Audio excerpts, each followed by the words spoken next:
자, 전산회계 2급 95회 풀이 시작하도록 하겠습니다. 자, 2021년 작년에 4월 달에 출제된 문제이고요. 자, 합격률은 61%.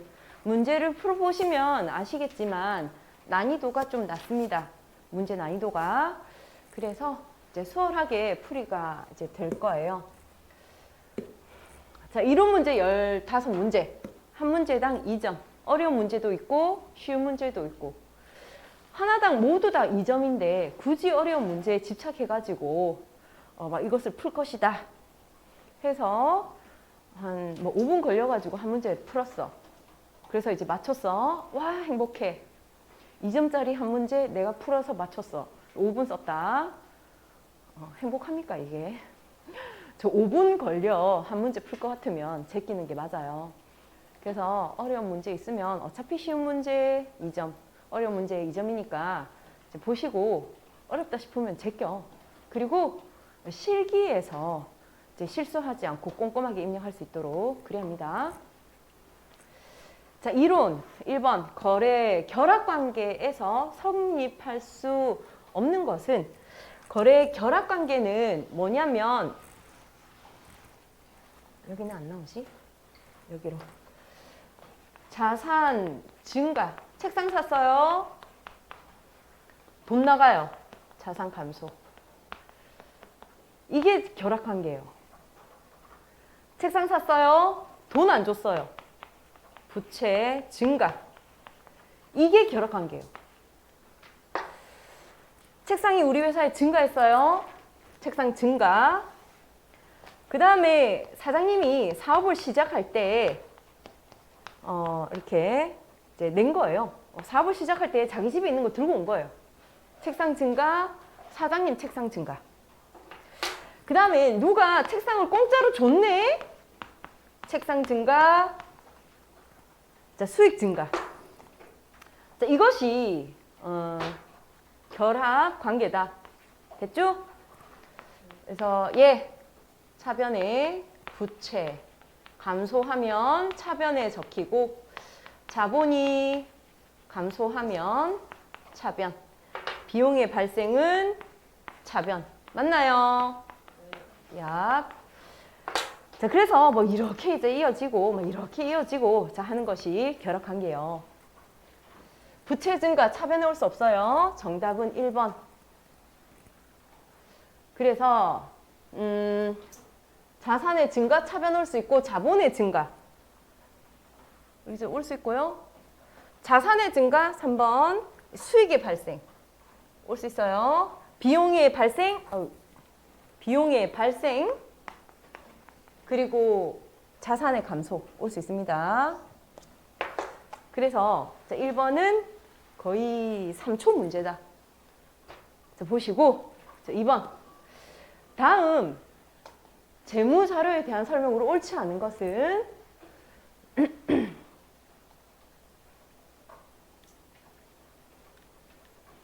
기초 자본은 5만 원이다. 자, 기초 자산은 기초 부채 더하기 기초 자본 하면 되지. 그러니까 기초 자본은 5만 원 맞잖아요. 자산은 부채 더하기 자본은 5만 원 맞잖아. 9만 원은 4만 원 더하기 뭐냐? 5만 원. 자, 당기순이익은 만 원이다. 자, 당기순이익은 어떻게 구하냐면 기초 자본에서 열심히 일해. 그러면 이제 당기순이익이 나온다. 그러면 기말 사장님 호주머니로 들어가는 기말 자본이 돼요. 됐나요? 기초 자본은 얼마였냐면 5만 원이었고요. 기말 자본은 자산은 부채 더하기 기말 자본. 기말 자본이 얼마냐면 6만 원이에요. 당기순이익은 만 원이다. 맞나요? 맞아요. 그 다음에 기말 자본은 6만 원인데? 6만 원으로 되어 있잖아. 정답은 넘버 4번. 기말 자본은 6만 원이에요.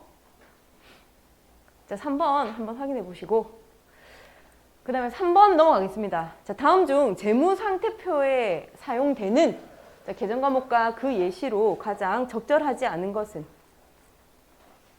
현금 및 형성 자산은 이제 지폐 동전과 다른 사람이 발행한 수표 받으면 현금이고 돈을 대신할 수 있는 종이는 현금 및 현금성 자산이라는 폴더 안에 들어가는 게 맞아요. 맞고 그 다음에 선급금은 뭐냐면 계약금으로 먼저 지급하는 돈을 선급금이라고 그래요. 계약금을 먼저 줬지만 얘는 계약이 파기되거나 아니면 뭐 상품 등에 이제 자산이 들어오는 거기 때문에 이제 선급금은 자산이다. 미래 효익의 유입이 자산. 미래에 돈 들어오는 게 자산.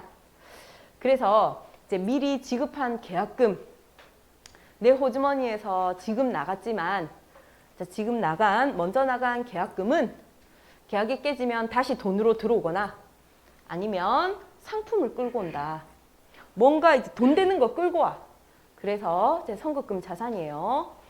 자, 임대 보증금은 뭐냐면 세입자 입장이에요? 아니면 주인 입장이에요? 임대 보증금. 임대 보증금은 주인 입장이야. 주인 입장. 그래서 그 세입자가 매달 내는 월세를 뭐라고 부르냐면 임차인, 세입자. 임차인이 매달 내는 월세를 임차료라고 그래요. 비용이고요. 그리고 임대차 계약하면서 보증금 내라 해가지고요. 자, 보증금 내요. 자, 얘는 이제 자산입니다. 자, 임대차 계약이 끝나면 받아 나갈 돈이기 때문에 얘는 자산이다. 그 다음에 이제 반대의 경우 임대인은 주인이에요. 자, 임대인은요 매달 월세 받죠. 임대료. 그리고 맨 처음 임대차 계약할 때 임대 보증금을 받아 놓습니다. 그래서 계약이 끝나면 이제 보증금 내줄 거예요. 그래서 여기에 나와 있는 임대 한 글자 차이지. 한 글자 차이. 임대가 주인 입장입니다. 그래서 임대인으로부터가 아니라 임차인으로부터 주어야 하는 이렇게 받아야 하는 이 아니고 반환해야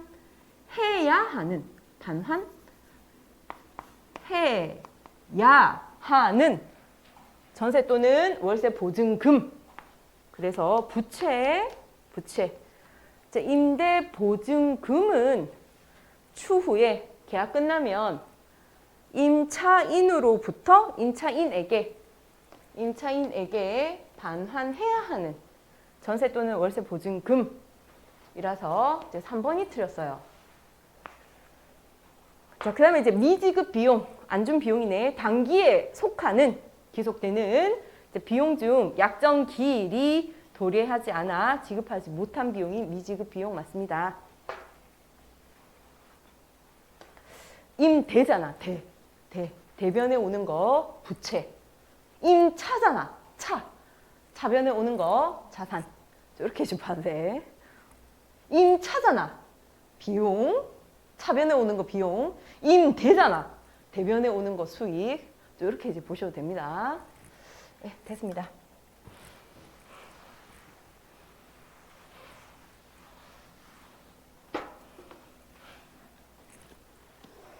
자, 4번입니다. 결산 미수이자에 대한 분괴를 누락한 경우 미수이자는요. 미수금처럼 안 받은 이자예요. 안 받은 이자는 자산이랍니다. 자산. 이게 자산인지 부채인지 잘 모르겠어요. 그럼 계정과목 및 정기 등록 가서 미수이자가 무엇인지 한번 이제 찾아보면 유동자산으로 되어 있어. 유동자산. 그래서 이 자산이 누락된 경우 재무제표에 어떤 영향을 미치냐면 이게 이제 누락되면요. 자산이 과소계상된다. 계상된다에 너무 집중하지 마시고 계산하여 장부 인식한다. 자, 이렇게 이제 간단하게 이제 보시면 됩니다. 계산 어려우면 그냥 계산해버려. 그럼 되지 뭐. 자산이 이게 누락됐대. 자산이 과소 계산되겠죠. 그렇잖아. 아주 어렵지 않아. 자, 됐어요. 자, 됐고 그 다음에 5번 넘어갑니다. 자, 바드럼 계정이 대변에 기록되는 거래에 해당하는 것은 어음을 받았대. 그러면 차변의 바드럼이에요. 차변의 바드럼. 바드럼이 대변에 기록되는 거래에 해당하는 것은 수취한 어음을 빚갚는다고 줬다. 이런 뜻이에요.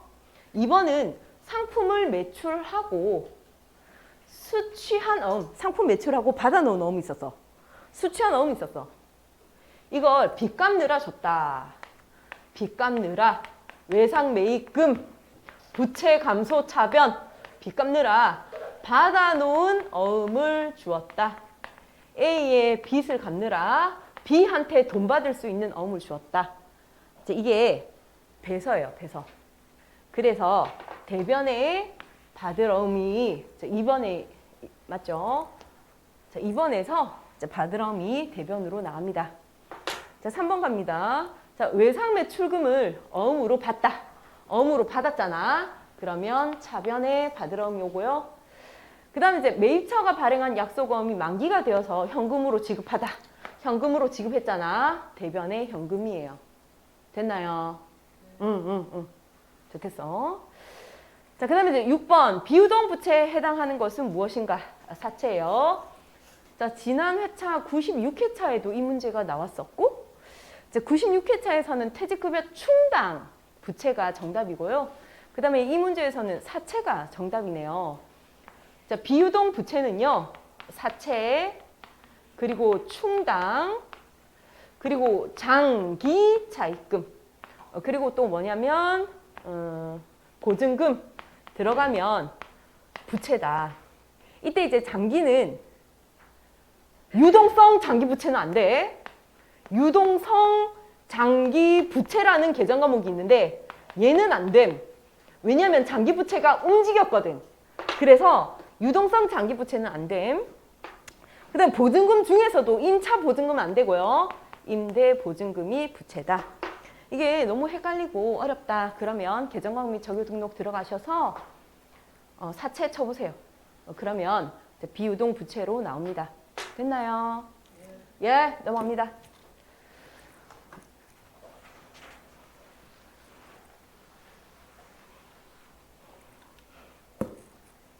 자, 7번이에요.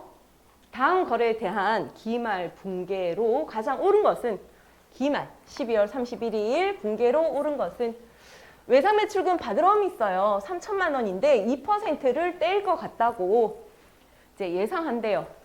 자, 그렇다면 대변의 대손 충당금, 차변의 대손 상각비로 이렇게 12월 31일 날 분계하거든? 원래 60만 원을 예상한대. 3천만 원 중 60만 원은 뗄 것 같다고 예상한대. 그래서 이제 대변의 대손 충당금, 차변의 대손 상각비 이렇게 하는데 당사는 우리 회사는 보충법을 사용하고 있고 자, 기말 분계 전 대손 충당금 잔액이 10만 원이 계상되어 있대요. 자, 그렇다 하면 외상 매출금 3천만 원 바로 밑에 대손 충당금이 10만 원이 있다는 거죠. 그러니까 이제 3천만 원 곱하기 2% 빼기 바로 밑에 10만 원을 하면 50만 원만 더 보충하여 떼일 돈을 작성하면 됩니다. 따라서 정답은 넘버 2번 맞아요? 네, 2번이에요. 자, 실기 문제가 이론으로 이제 나온 형태네요. 이제 항상 결산 정리사항 문제에 말퇴, 대손, 예상액을 이제 입력을 했었는데 이제 그게 이론으로 나왔어요. 이렇게 보시면 되고, 그 다음에 이제 8번입니다. 다음 설명에 해당하는 재무제표로 옳은 것은 재무제표. 재무제표, 재무에 관련된 여러 가지 표. 무엇이 있냐면 재무상태표, 손익계산서, 현금흐름표, 자본변동표, 주석. 이렇게 5가지가 있어요. 자, 이 중에 기간, 성과 나오면 손익계산서 하시면 되고요.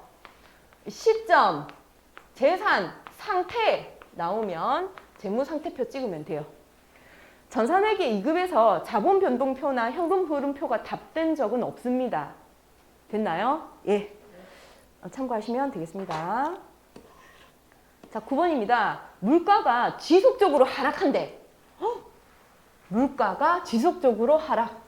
땡큐죠. 요즘 물가가 너무 비싸요. 옛날에 나 초등학교 1학년 때 있잖아. 항상 아빠가 저희 친오빠한테만 이렇게 100원을 주는 거예요. 100원. 100원을 줬어. 3살 차이 나거든. 나는 초1. 오빠는 이제 초3, 초4. 3살 차이 나니까. 그래서 초4인 오빠한테 항상 100원을 줬어. 아빠가 매일.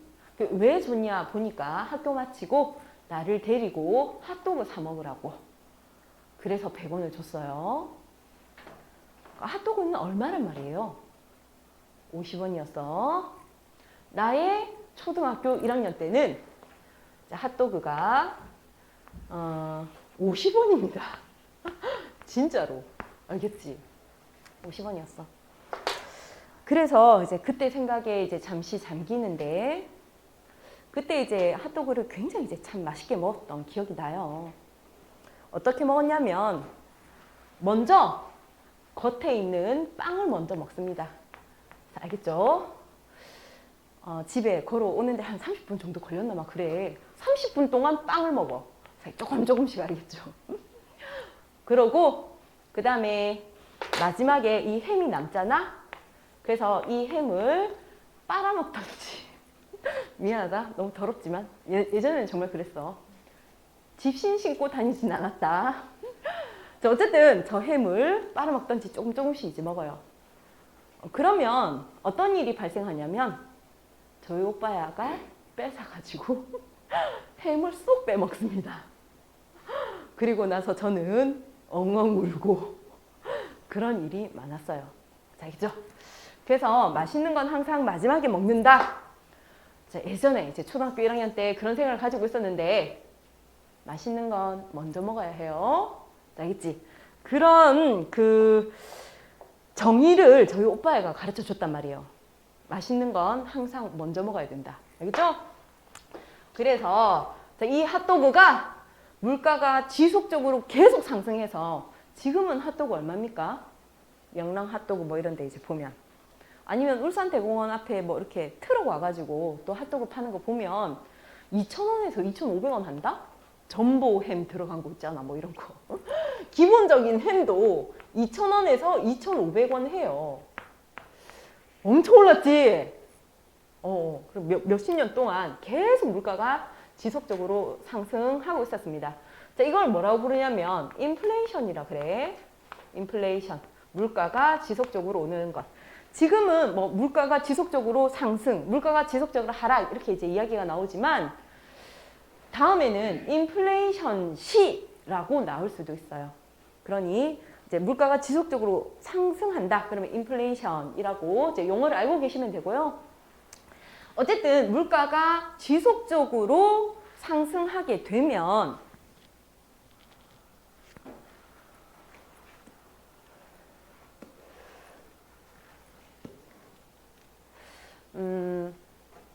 창고에 있는 재고 자산 단가 결정하는 방법의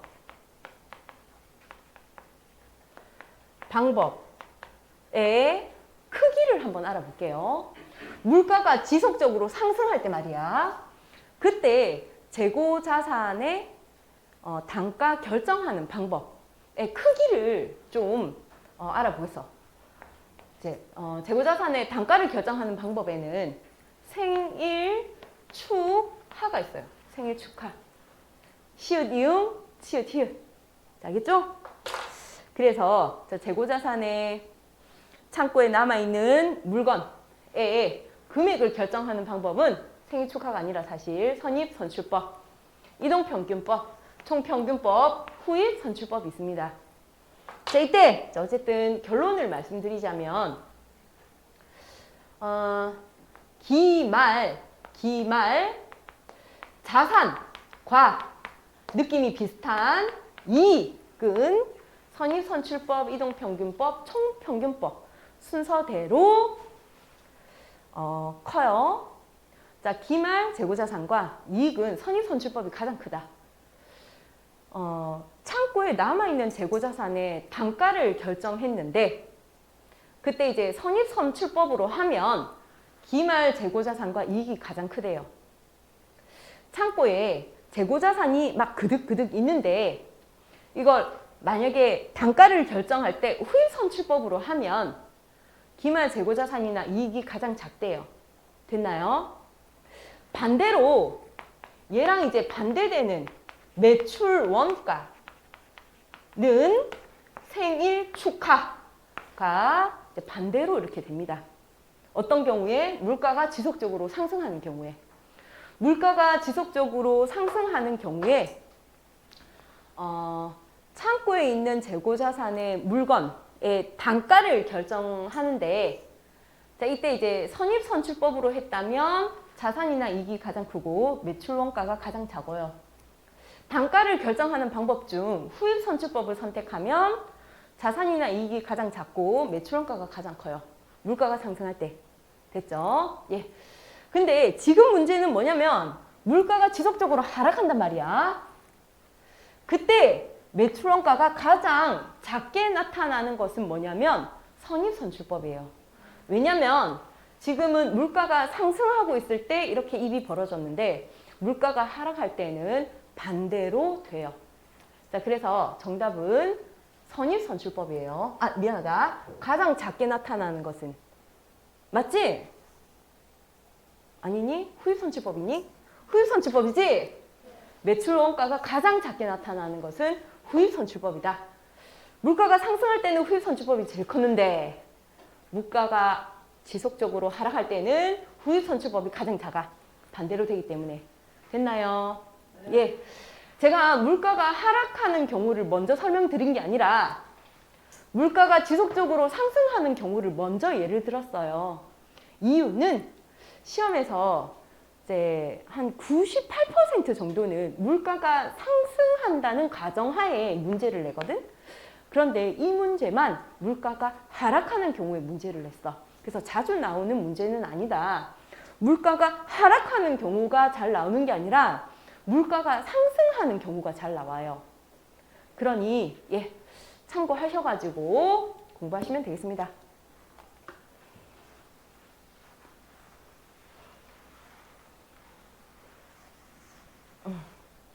자, 10번입니다. 자, 다음에 유형자산과 관련된 지출 금액 중 취득원가에 포함할 수 없는 것은 소액 수선비는요. 사용하고 나서 사용하면서 사용 가능한 후에 사용하면서 발생하는 소액 수선비이기 때문에 취득이라고 볼 수가 없어요. 유형자산을 보유하면서 지출하는 수선비로 보아. 그래서 얘는 수선비예요. 수선비. 수선비. 취득 시 발생하는 설치비. 그 다음에 유형자산을 본래 의도하는 방식으로 가동하는 데 필요한 시운전비. 시험적으로 운전을 해봐야 이게 뭐 사용 가능한가 안 가능한가 알 수 있거든. 그래서 시운전비는 취득하는 원가에 가산되고 그리고 본래 의도하는 장소로 이동하기 위한 운반비. 그래서 뭐 사용하기 전까지 들어가는 비용들이 모두 다 취득 원가에 들어간다라고 보시면 돼요. 그래서 정답은 넘버 2번. 자, 회사의 매출과 관련된 다음의 분기에서 괄호 안에 들어올 수 없는 것은 차변에 올 수 없는 것은 미안하다. 차변에 예수금 다 올 수 있지. 자산, 부채, 자본, 수익, 비용. 뭐 차변이든 대변이든 다 올 수 있지. 근데 상품 팔고 돈 받았다 가능하단 말이에요. 현금 증가. 상품 팔고 당대금 통장으로 받았다 가능하죠. 상품 팔고 돈 안 받았다 가능하죠. 그러나 예수금의 감소는 있을 수 없다. 예수금은 직원의 세금을 뜯어놨다가 국가에 낼 때 예수금 계정 과목을 씁니다. 자, 12번입니다. 자, 다음 중 재무제표 구성 요소 중 부채에 대한 설명이 틀린 것은? 부채는 미래에 돈 나가는 게 부채예요. 예. 그래서 눈 크게 뜨고 보면 맞네. 자원의 유출 맞지? 그리고 부채는 1년 이내에 돈이 나가냐 1년 이후에 돈 나가냐에 따라 유동, 비유동으로 나누는 거 맞고요.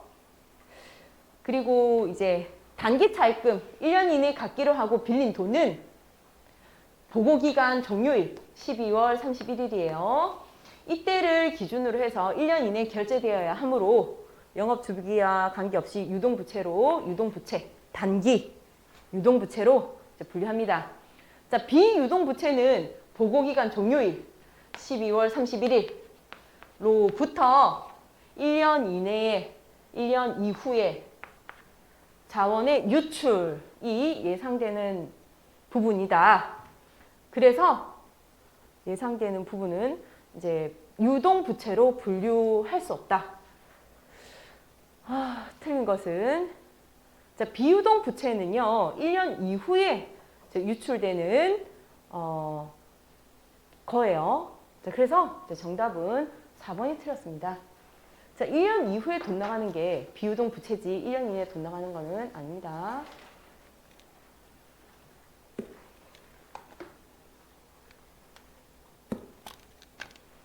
판매비와 관리비를 계산하면 얼마인가? 자, 이자 비용, 기부금, 그리고 뭐뭐 손실, 기타의는 영업의 비용이니까 걔네들 빼면 이제 판관비다 보시면 됩니다.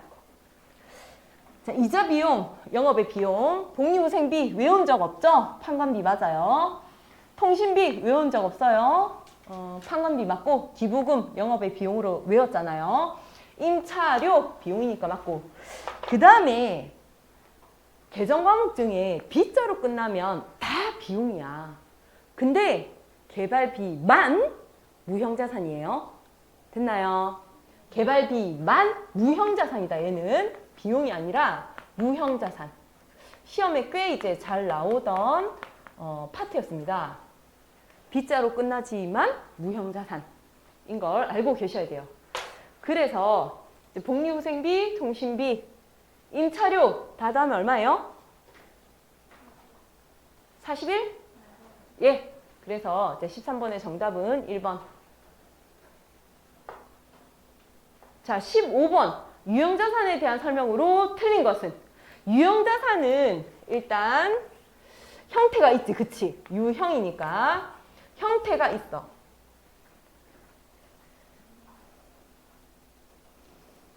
형태가 있고 그 다음에 사용 목적으로 가지고 있는 게 유형자산이며 장기간 가지고 있어요.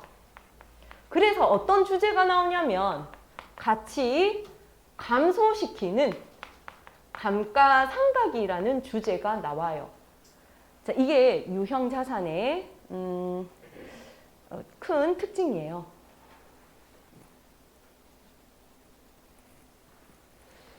자, 눈 크게 뜨고 감가상각을 하지 않더라도 토지는 유형자산이 맞습니다. 가치를 감소시키지 않는다고 해서 유형자산이 아닌 건 아니에요. 사용 목적으로 가지고 있으면 유형자산이요. 형태가 있고 사용 목적으로 가지고 있으면 유형자산이요. 그런데 감가상각을 유형자산 원래 이제 하는 건데 이제 하지 않는 게 있어요. 하지 않는 거. 걔가 뭐냐면 토지와 또 뭐예요? 그렇지. 건설 중인 자산. 얘는 가치 감소를 하지 않는다. 자, 됐고. 그래서 14번의 정답은 3번이고요. 자, 15번 갑니다. 자, 다음 중 회사의 당기순이익을 증가시키는 거래는 이익을 증가시키려면 수익이 발생하거나 아니면 비용이 없어지면 돼. 당기순이익을 증가시켜요? 이익을 증가시켜? 그러면 수익이 발생하거나 아니면 비용이 없어지면 당기순이익이 증가돼. 눈 크게. 보통예금 통장에 이자가 들어왔대요. 이자 수익 발생이지요. 그래서 정답은 4번입니다. 자, 10분 쉬었다가 실기하도록 하겠습니다.